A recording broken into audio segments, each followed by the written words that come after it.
So if you want an official source, you have to go to the respective government department. If you want to go and talk to a company CEO, you have to go to that person.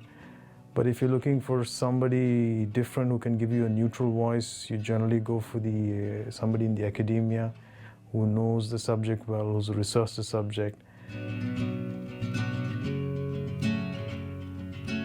So, say for example, you want to look at migration, Nepalese migrants leaving Nepal and going to the Gulf. So, say you got the International Labour Organization, that's going to be a good source. So I'll try and find somebody from the ILO, which is based in Geneva. Yeah, do you have someone whose husband is currently in Qatar?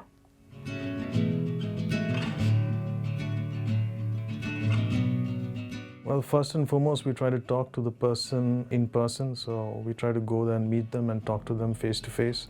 If that's not possible, then we have a phone call or a video conference. And if that is not possible, then we accept a quote via email as well. In general, the Swiss media guidelines require you to share the quote with the source if they ask for it. In terms of working with sources, it's quite important to cultivate sources, because when you work in a specific area for a certain period of time, then it's more likely that people will approach you with their stories or with their queries or their questions.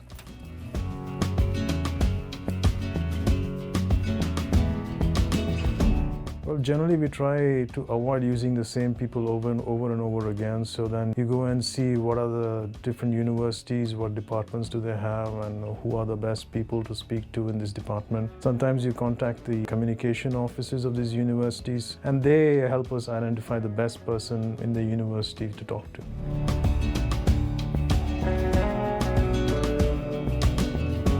You try and look at what their profile says, their professional profile, either on their company or on the government website. You look at some of their social media as well to see if they have any leanings in any particular direction. And you see if they are board members in a particular company or an association, which can indicate they have certain ties to it. So these are the things you look out for.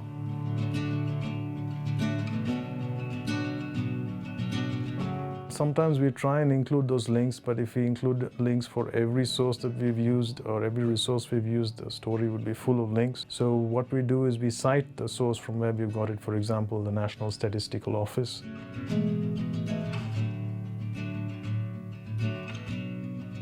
Our editorial guidelines do not allow people to stay anonymous unless there's exceptional circumstances, like their life would be in danger, and the ultimate decision will have to be taken by our editor-in-chief whether or not they can remain anonymous.